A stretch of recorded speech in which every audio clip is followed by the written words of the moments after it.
Olá, sejam muito bem-vindos. Eu sou o Júlio e este é mais um vídeo do canal Leia Mais com Júlio, dando prosseguimento às leituras dos contos de Machado de Assis do livro Várias Histórias, indicado para o vestibular 2023 da Universidade Federal do Rio Grande do Sul. Hoje vamos ler o conto O Enfermeiro.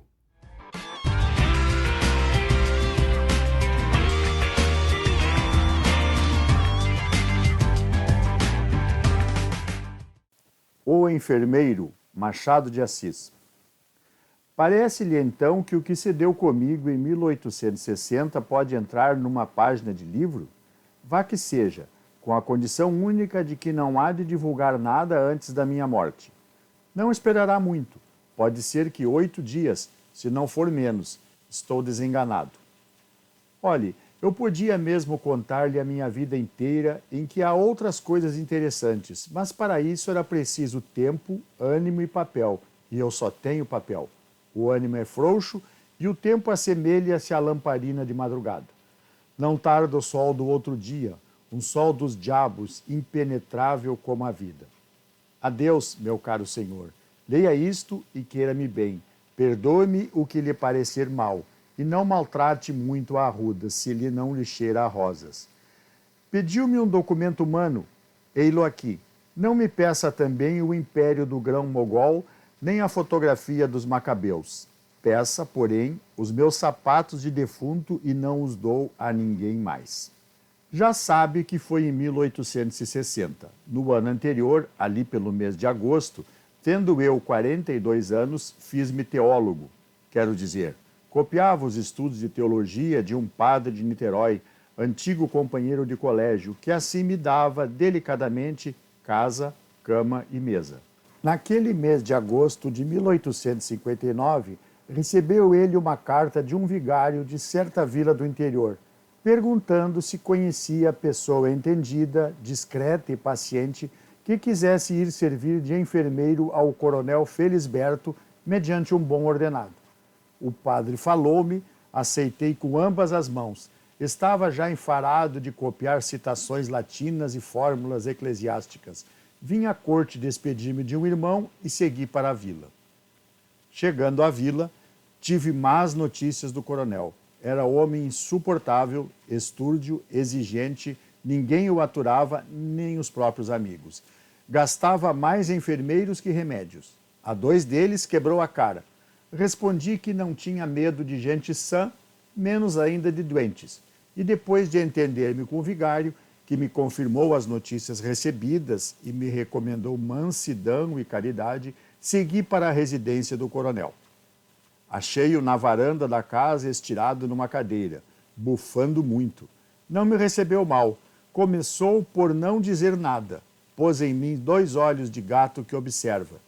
Depois, uma espécie de riso maligno alumiou-lhe as feições, que eram duras. Afinal, disse-me que nenhum dos enfermeiros que tivera prestara para nada. Dormiam muito, eram respondões e andavam ao faro das escravas. 2 eram até gatunos. Você é gatuno? Não, senhor. Em seguida, perguntou-me pelo nome. Disse-lhe e ele fez um gesto de espanto. Colombo? Não, senhor. Procópio José Gomes Valongo. Valongo? Achou que não era nome de gente e propôs chamar-me somente Procópio, ao que respondi que estaria pelo menos que fosse do seu agrado. Conto-lhe essa particularidade, não só porque me parece pintá-lo bem, como porque a minha resposta deu a mim a melhor ideia ao coronel. E ele mesmo declarou ao vigário, acrescentando que eu era o mais simpático dos enfermeiros que tivera. A verdade é que vivemos uma lua de mel de 7 dias. No 8º dia, entrei na vida dos meus predecessores, uma vida de cão. Não dormir, não pensar em mais nada, recolher injúrias e, às vezes, rir delas com ar de resignação e conformidade. Reparei que era um modo de lhe fazer corte. Tudo impertinências de moléstia e do temperamento. A moléstia era um rosário delas. Padecia de aneurisma, de reumatismo e de 3 ou 4 afecções menores. Tinha perto de 60 anos e desde os 5 toda a gente lhe fazia vontade. Se fosse só rabugento, vá. Mas ele era também mau, deleitava-se com a dor e a humilhação dos outros. No fim de 3 meses, estava farto de o aturar. Determinei vir embora. Só esperei a ocasião. Não tardou a ocasião. Um dia, como não lhe desse a tempo uma fomentação, pegou da bengala e atirou-me 2 ou 3 golpes. Não era preciso mais. Despedi-me imediatamente e fui aprontar a mala. Ele foi ter comigo ao quarto, pediu-me que ficasse, que não valia a pena zangar por uma rabugice de velho. Instou tanto que fiquei. Estou na dependura, Procópio, dizia ele-me à noite. Não posso viver muito tempo. Estou aqui, estou na cova. Você há de ir ao meu enterro, Procópio. Não o dispenso por nada. Há de ir, há de rezar ao pé da minha sepultura. Se não for, acrescentou rindo, eu voltarei de noite para lhe puxar as pernas. Você crê em almas do outro mundo, Procópio? Qual o quê? E por que é que não há de crer, seu burro? Redarguiu vivamente, arregalando os olhos. Eram assim as pazes. Imagine a guerra. Coibiu-se das bengaladas, mas as injúrias ficaram as mesmas, se não piores. Eu, com o tempo, fui calejando e não dava mais por nada. Era burro, camelo, pedaço de asno, idiota, moleirão, era tudo. Nem, ao menos, havia mais gente que recolhesse uma parte desses nomes. Não tinha parentes. Tinha um sobrinho que morreu tísico em fins de maio ou princípios de julho em Minas. Os amigos iam lá, às vezes, aprová-lo, aplaudi-lo e nada mais. 5, 10 minutos de visita. Restava eu. Era eu sozinho para um dicionário inteiro. Mais de uma vez resolvi sair, mas, instado pelo vigário, ia ficando. Não só as relações foram se tornando melindrosas, mas eu estava ansioso por tornar à corte. Aos 42 anos, não é que havia de acostumar-me à reclusão constante ao pé de um doente bravio no interior. Para avaliar o meu isolamento, basta saber que eu nem li os jornais, salvo alguma notícia mais importante que levavam ao coronel. Eu não sabia de nada do resto do mundo. Entendi, portanto, voltar à corte na primeira ocasião, ainda que tivesse de brigar com o vigário. Bom é dizer, visto que faço uma confissão geral, que nada gastando e tendo guardado integralmente os ordenados, estava ansioso por vir dissipá-los aqui.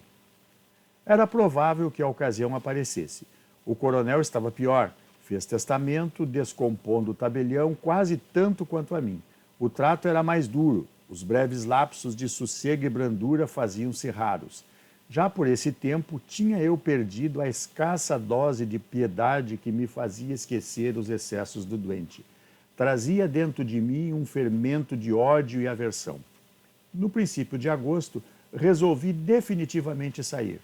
O vigário e o médico, aceitando as razões, pediram-me que ficasse algum tempo mais. Concedi-lhes 1 mês. No fim de 1 mês, viria embora, qualquer que fosse o estado do doente. O vigário tratou de procurar-me substituto. Vai ver o que aconteceu. Na noite de 24 de agosto, o coronel teve um acesso de raiva, atropelou-me, disse-me muito nome cru, ameaçou-me de um tiro e acabou atirando-me um prato de mingau que achou frio. O prato foi cair na parede onde se fez em pedaços. Hás de pagá-lo, ladrão, bradou ele. Resmungou ainda muito tempo. Às 11 horas passou pelo sono. Enquanto ele dormia, saquei um livro do bolso, um velho romance de Darlincourt, traduzido, que lá achei e pus-me a lê-lo, no mesmo quarto, a pequena distância da cama. Tinha de acordá-lo à meia-noite para lhe dar o remédio. Ou fosse de cansaço ou do livro, antes de chegar ao fim da 2ª página, adormeci também. Acordei aos gritos do coronel e levantei-me estremunhado. Ele, que parecia delirar, continuou nos mesmos gritos e acabou por lançar mão da moringa e arremessá-la contra mim. Não tive tempo de desviar-me. A moringa bateu-me na face esquerda e tal foi a dor que não vi mais nada. Atirei-me ao doente, pus-lhe as mãos ao pescoço, lutamos e esganei-o. Quando percebi que o doente expirava, recuei aterrado e dei um grito, mas ninguém me ouviu. Voltei à cama, agitei-o para chamá-lo à vida. Era tarde. Arrebentaram o aneurisma e o coronel morreu. Passei a sala contígua e durante 2 horas não ousei voltar ao quarto. Não posso mesmo dizer tudo o que passei durante esse tempo. Era um atordoamento, um delírio vago e estúpido. Parecia-me que as paredes tinham vultos, escutava umas vozes surdas. Os gritos da vítima antes da luta e durante a luta continuavam a repercutir dentro de mim e o ar, para onde quer que me voltasse, aparecia recortado de convulsões. Não creia que esteja fazendo imagens nem estilo. Digo-lhe que eu ouvia distintamente umas vozes que me bradavam: assassino, assassino. Tudo o mais estava calado. O mesmo som do relógio, lento, igual e seco, sublinhava o silêncio e a solidão. Colava a orelha à porta do quarto, na esperança de ouvir um gemido, uma palavra, uma injúria, qualquer coisa que significasse a vida e me restituísse a paz à consciência. Estaria pronta a apanhar das mãos do coronel 10, 20, 100 vezes, mas nada, nada, tudo calado. Voltava a andar à toa na sala, sentava-me, punha as mãos na cabeça, arrependia-me de ter vindo. Maldita a hora em que aceitei semelhante coisa, exclamava. E descompunha o padre de Niterói, o médico, o vigário, todos os que me arranjaram um lugar e aos que me pediram para ficar mais algum tempo. Agarrava-me à cumplicidade dos outros homens. Como o silêncio acabasse por aterrar-me, abri uma das janelas para escutar o som do vento, se ventasse. Não ventava. A noite ia tranquila, as estrelas fulguravam com a indiferença de pessoas que tiram o chapéu a um enterro que passa e continuavam a falar de outra coisa. Encostei-me ali por algum tempo, fitando a noite, deixando-me ir a uma recapitulação da vida, a ver se descansava da dor presente. Só então posso dizer que pensei claramente no castigo. Achei-me com um crime às costas e vi a punição certa. Aqui o temor complicou o remorso. Senti que os cabelos me ficavam de pé. Minutos depois, vi 3 ou 4 vultos de pessoas no terreiro, espiando com um ar de emboscada. Recuei. Os vultos esvaíram-se no ar. Era uma alucinação. Antes do alvorecer, curei a contusão da face. Só então ousei voltar ao quarto. Recuei 2 vezes, mas era preciso e entrei. Ainda assim, não cheguei logo à cama. Tremiam-me as pernas. O coração batia-me. Cheguei a pensar na fuga, mas era confessar o crime e, ao contrário, urgia fazer desaparecer os vestígios dele. Foi até a cama, viu o cadáver com os olhos arregalados e a boca aberta, como deixando passar a eterna palavra dos séculos. Caim, que fizestes de teu irmão? Vi no pescoço o sinal das minhas unhas. Abotoei alto a camisa e cheguei ao queixo a ponta do lençol. Em seguida, chamei um escravo. Disse-lhe que o coronel amanhecera morto. Mandei recado ao vigário e ao médico. A primeira ideia foi retirar-me logo cedo a pretexto de ver meu irmão doente. E, na verdade, recebi a carta dele alguns dias antes, dizendo-me que se sentia mal. Mas adverti que a retirada imediata poderia fazer despertar suspeitas, e fiquei. Eu mesmo amortalhei o cadáver com o auxílio de um preto velho e míope. Não saí da sala mortuária. Tinha medo de que descobrissem alguma coisa. Queria ver no rosto dos outros se desconfiavam, mas não ousava fitar ninguém. Tudo me dava impaciência. Os passos de ladrão com que entravam na sala, os cochichos, as cerimônias e as rezas do vigário. Vindo a hora, fechei o caixão com as mãos trêmulas, tão trêmulas que uma pessoa que reparou nelas disse a outra com piedade: coitado do Procópio, apesar do que padeceu, está muito sentido. Pareceu-me ironia. Estava ansioso por ver tudo acabado. Saímos à rua. A passagem da meia escuridão da casa para a claridade da rua deu-me um grande abalo. Receei que fosse então impossível ocultar o crime. Meti os olhos no chão e fui andando. Quando tudo acabou, respirei. Estava em paz com os homens. Não o estava com a consciência, e as primeiras noites foram naturalmente de desassossego e aflição. Não é preciso dizer que vim logo para o Rio de Janeiro, nem que vivia aqui aterrado, embora longe do crime, não ria, falava pouco, mal comia, tinha alucinações, pesadelos. Deixa lá o outro que morreu, dizia-me. Não é caso para tanta melancolia. E eu aproveitava a ilusão, fazendo muitos elogios ao morto, chamando-lhe boa criatura, impertinente, é verdade, mas um coração de ouro. E, elogiando, convencia-me também, ao menos por alguns instantes.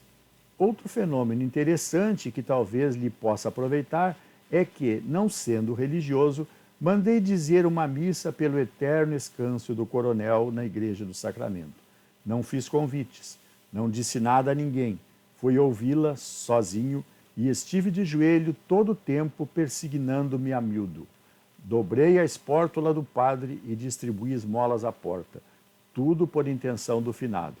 Não queria embair os homens. A prova é que fui só. Para completar esse ponto, acrescentarei que nunca aludia ao coronel que não dissesse Deus lhe fale na alma. E contava dele algumas anedotas alegres, rompantes e engraçados. 7 dias depois de chegar ao Rio de Janeiro, recebi a carta do vigário que lhe mostrei, dizendo-me que fora achado o testamento do coronel e que eu era o herdeiro universal. Imagine o meu pasmo. Pareceu-me que lia mal. Fui a meu irmão, fui aos amigos, todos leram a mesma coisa. Estava escrito, era eu o herdeiro universal do coronel. Cheguei a supor que fosse uma cilada, mas adverti logo que havia outros meios de capturar-me, se o crime estivesse descoberto. Demais, eu conhecia a probidade do vigário, que não se prestaria a ser instrumento. Reli a carta 5, 10, muitas vezes. Lá estava a notícia. Quanto tinha ele? Perguntava-me meu irmão. Não sei, mas era rico. Realmente provou que era teu amigo. Era. Assim, por uma ironia da sorte, os bens do coronel vieram parar às minhas mãos. Cogitei em recusar a herança. Parecia-me odioso receber um vintém do tal espólio. Era pior do que fazer-me esbirro alugado. Pensei nisso 3 dias e esbarrava sempre na consideração de que a recusa podia fazer desconfiar alguma coisa. No fim dos 3 dias, assentei num meio termo. Receberia herança e dá-la-ia toda aos bocados e às escondidas. Não era só escrúpulo, era também o modo de resgatar o crime por um ato de virtude. Pareceu-me que ficava assim de contas saldas. Preparei-me e segui para a vila. Em caminho, à proporção que me ia aproximando, recordava o triste sucesso. As cercanias da vila tinham um aspecto de tragédia, e a sombra do coronel parecia-me surgir de cada lado. A imaginação ia reproduzindo as palavras, os gestos, toda a noite horrenda do crime. Crime ou luta? Realmente, foi uma luta em que eu, atacado, defendi-me e na defesa. Foi uma luta desgraçada, uma fatalidade. Fixei-me nessa ideia e balançava os agravos. Punha no ativo as pancadas, as injúrias. Não era culpa do coronel, bem o sabia. Era da moléstia que o tornava assim rabugento e até mau. Mas eu perdoava tudo. O pior foi a fatalidade daquela noite. Considerei também que o coronel não podia viver muito mais. Estava por pouco. Ele mesmo o sentia e dizia: viveria quanto? 2 semanas? Ou uma? Pode ser até que menos. Já não era vida, era um mulambo de vida. Se isso mesmo se podia chamar ao padecer contínuo do pobre homem. E quem sabe mesmo se a luta e a morte não foram apenas coincidentes? Podia ser. Era até o mais provável. Não foi outra coisa. Fixei-me também nessa ideia. Perto da vila, apertou-se meu coração e quis recuar, mas dominei-me e fui. Receberam-me com parabéns. O vigário disse-me as disposições do testamento, os legados pios, e de caminho ia louvando a mansidão cristã e o zelo com que eu servira ao coronel, que, apesar de áspero e duro, soube ser grato. Sem dúvida, dizia eu olhando para a outra parte. Estava atordoado. Toda a gente me elogiava a dedicação e a paciência. As primeiras necessidades do inventário detiveram-me algum tempo na vila. Constituí advogado. As coisas correram placidamente. Durante esse tempo, falava muita vez do coronel. Vinham me contar coisas dele, mas sem a moderação do padre. Eu defendia-o, apontava algumas virtudes, era austero. Qual austero? Já morreu, acabou, mas era o diabo. e referiam-me casos duros, ações perversas, algumas extraordinárias. Quer que lhe diga? Eu, a princípio, ia ouvindo cheio de curiosidade. Depois, entrou-me no coração um singular prazer que eu sinceramente buscava expelir. E defendia o coronel, explicava-o, atribuía alguma coisa às rivalidades locais, confessava, sim, que era um pouco violento. Um pouco? Era uma cobra assanhada, interrompia meu barbeiro. E todos, o coletor, o boticário, o escrivão, todos diziam a mesma coisa e vinham outras anedotas. Vinha toda a vida do defunto. Os velhos lembravam-se das crueldades dele menino. E o prazer íntimo, calado, insidioso, crescia dentro de mim, espécie de tênia moral que, por mais que a arrancasse aos pedaços, recompunha-se logo e ia ficando. As obrigações do inventário distraíram-me e, por outro lado, a opinião da vida era tão contrária ao coronel que a vista dos lugares foi perdendo para mim a afeição tenebrosa que a princípio achei neles. Entrando na posse da herança, convertia-a em títulos e dinheiro. Eram então passados muitos meses e a ideia de distribuí-la toda em esmolas e donativos pios não me dominou como na primeira vez. Achei mesmo que era afetação. Restringi o plano primitivo, distribuí alguma coisa aos pobres, dei à matriz da vila uns paramentos novos, fiz uma esmola à Santa Casa de Misericórdia, etc. Ao todo, 32 contos. Mandei também levantar um túmulo ao coronel, todo de mármore, obra de um napolitano que aqui esteve até 1866 e foi morrer, creio eu, no Paraguai. Os anos foram andando, a memória tornou-se cinzenta e desmaiada. Penso às vezes no coronel, mas sem os terrores dos primeiros dias. Todos os médicos a quem contei as moléstias dele foram acordes em que a morte era certa e só se admiravam de ter resistido tanto tempo. Pode ser que eu, involuntariamente, exagerasse a descrição que então lhes fiz, mas a verdade é que ele devia morrer, ainda que não fosse aquela fatalidade. Adeus, meu caro senhor. Se achar que esses apontamentos valem alguma coisa, pague-me também com um túmulo de mármore, ao qual dará por epitáfio esta emenda que faço aqui ao divino sermão da montanha. Bem-aventurados os que possuem, porque eles serão consolados. Muito bem, esse foi o conto O Enfermeiro. Lembrando sempre que você pode também ouvir o áudio deste episódio no podcast Leia Mais com Júlio no Spotify. No próximo episódio estaremos repassando o conto O Diplomático. Até lá!